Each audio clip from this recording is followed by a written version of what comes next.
thank the chair.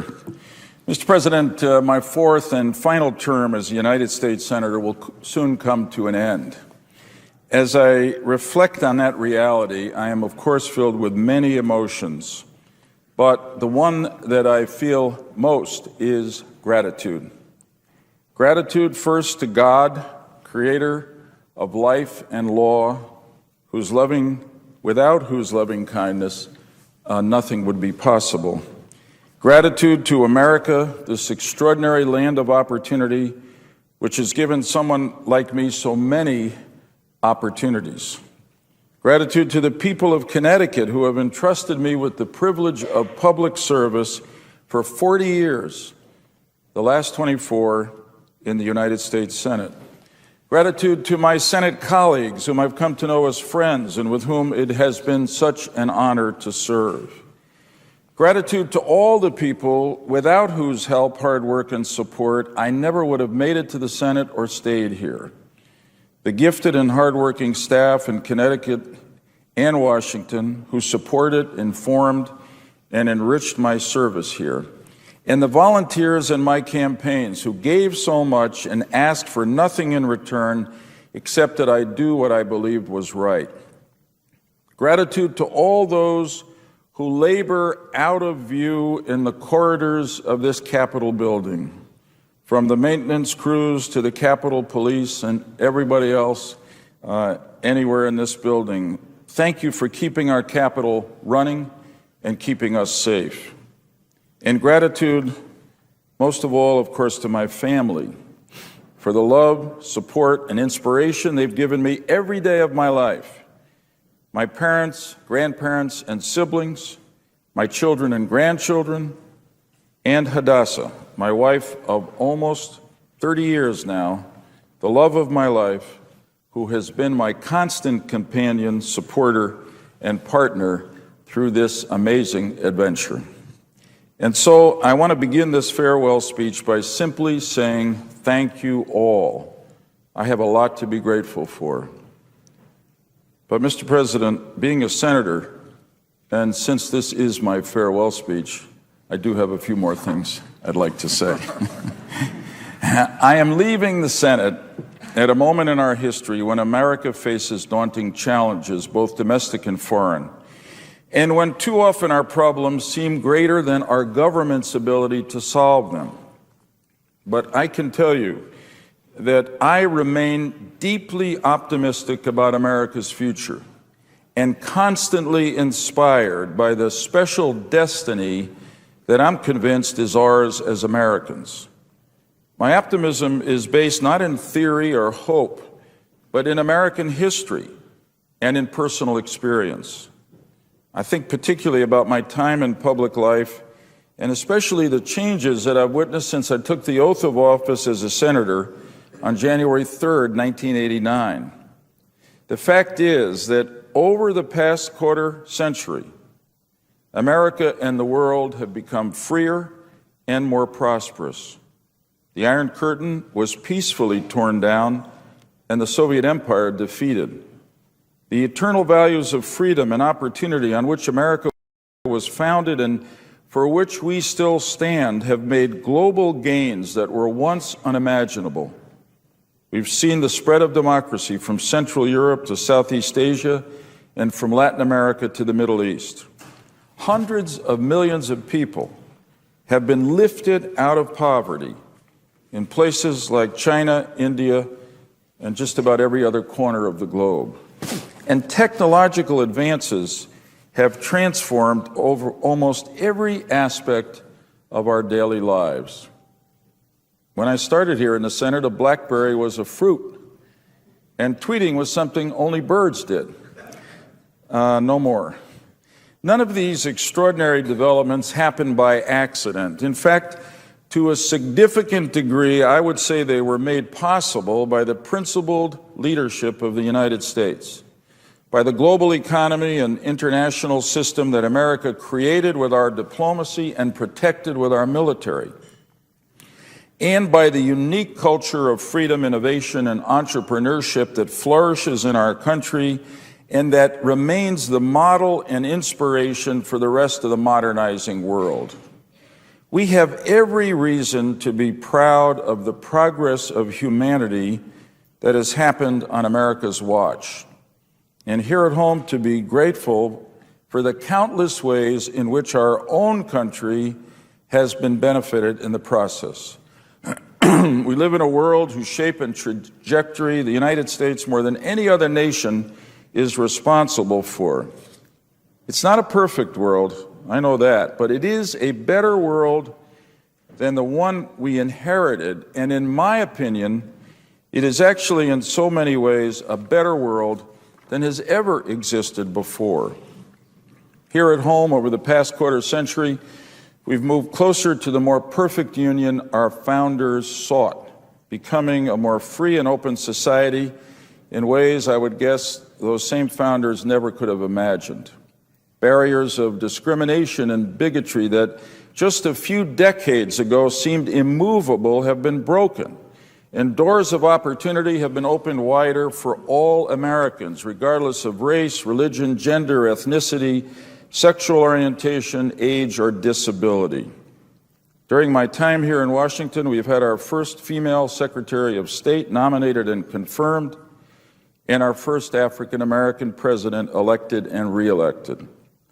And it will forever remain one of my deepest honors that thanks to Vice President Gore, I was given the opportunity to be the first Jewish American nominated by a major political party for national office.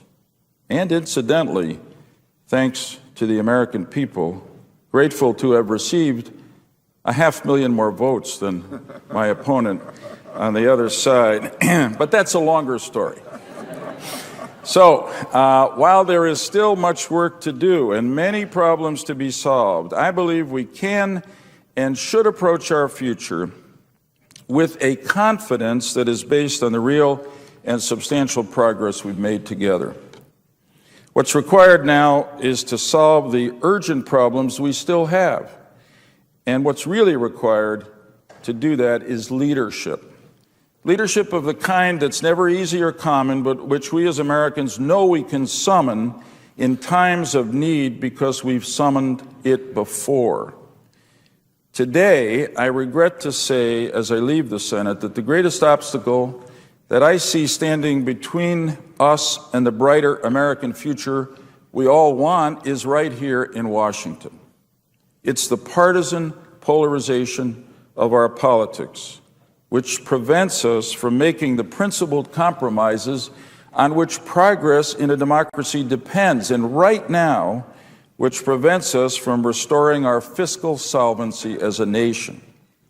We need bipartisan leadership to break the gridlock in Washington that will unleash all the potential that is in the American people. And so I would respectfully make this appeal to my colleagues, especially the 12 new senators who will take the oath of office for the first time next month. I know how hard each of you has worked to get elected to the United States Senate. And I know that you worked so hard because you wanted to come here to make a difference for the better. There's no magic or mystery about the way to do so in the U.S. Senate. It requires reaching across the aisle and finding partners from the opposite party. It means ultimately putting the interest of country and constituents ahead of the dictates of party and ideology.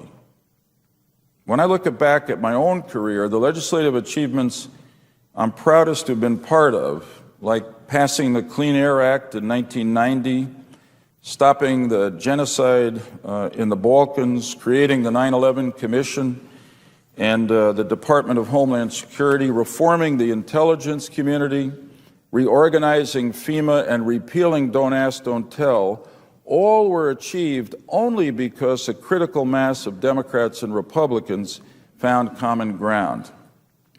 And that is what is desperately needed in Washington now to solve our nation's biggest problems and address our biggest challenges before they become crises or catastrophes. Our future also depends on our nation continuing to exercise another kind of leadership, and that is leadership beyond our borders. This too has never been easy or popular. Americans have rarely been eager to entangle ourselves abroad, especially at times when we've faced economic difficulties at home, as we do now. There's been the temptation to turn inward, to tell ourselves that the problems of the world are not our responsibility or that we cannot afford to do anything about them. In fact, the prosperity, security, and freedom of the American people depend more than ever before on what's happening in the rest of the world. And so too does the rest of the world depend especially on us. I know we can't solve all of the planet's problems by ourselves, nor should we try. But the fact is that none of the biggest problems facing the world can or will be solved in the absence of American leadership. And here, too, I appeal to my Senate colleagues, and again, especially those who will take the oath of office for the first time early in January. Do not listen to the political consultants or others who tell you that you shouldn't spend time on foreign affairs or national security. They're wrong. The American people need us, the Senate, to stay engaged economically, diplomatically, and militarily in an ever smaller world. And do not underestimate the impact you can have by getting involved in matters of foreign policy and national security, whether by using your voice to stand in solidarity with those who are struggling for the American ideal of freedom in their own countries across the globe, or working to strengthen the foreign policy and national security institutions of our own country, or by rallying our citizens to embrace the role that we as a country must play on the world stage as both our interests and our values demand. None of the challenges we face today in a still dangerous world is beyond our ability to meet. Just as we ended the ethnic cleansing in the Balkans, we can stop the slaughter in Syria. Just as we nurtured the democratic transitions after communism fell in Central and Eastern Europe, we can support the forces of freedom in the Middle East today. And just as we were able to prevail in the long struggle against the Soviet Union during the Cold War, we can prevail in the global conflict with Islamist extremism and terrorism that we were forced into by the terrorist attacks of September 11th, 2001. But all that, too, will require leadership in the United States Senate. It will require leaders who will stand against the siren song of isolationism, who will defend our defense and foreign assistance budgets, who will support, when necessary, the use of America's military power against our enemies in the world, and who will have the patience and determination when the public grows weary to see our battles through until they are won. Mr. President, I first set foot in this chamber almost exactly 50 years ago in the summer of 1963, inspired, like so many in my generation, by President John F. Kennedy and his call to service. I spent that summer right here in the Senate as an intern for my home state senator, Abe Ribicoff. He was and remains another personal hero of mine. And although I never would have admitted so publicly back then because it was so presumptuous, I came away from that experience with the dream that I might someday, somehow return to serve in this place. Well, I've been blessed to live that dream. And that is what America is all about. We have always been a nation of dreamers, whose destiny is determined only by the bounds of our own imagination and by our willingness to work hard to realize what we have imagined. Indeed, long before the United States came into being as a government of institutions and laws, it was a dream, an implausible, incredible dream, animated by faith, of a country defined not by its borders, nor by its rulers, nor by the ethnicity of its founders, but by a set of eternal and universal principles that life, liberty, and the pursuit of happiness are God's endowment to each of us. That was the dream that gave us our existence and our purpose as a nation, and it is the dream that for more than 200 years, through every passing generation, has been reinventing, renewing, enthralling, and surprising us, the very dreamers who are living that dream. I leave this chamber as full of faith in the dream called America as when I stood here nearly a quarter a century ago to take the oath of office for the first time. And as when I first came here nearly a half century ago as a 21-year-old, the grandchild of 4 immigrants to America, the son of wonderful parents who never had the opportunity even to go to college, but made sure that my sisters and I did, and gave us the confidence to pursue our dreams, which was their American dream for us. America remains a land of dreams and a nation of dreamers. I know that my own story repeats itself today in millions of American families and their children. And as long as that is so, I know that our best days as a country are still ahead of us. And so, Mr. President, I will end my remarks today where our country began a long time ago, with a dream and a prayer that God will continue to bless the United States of America.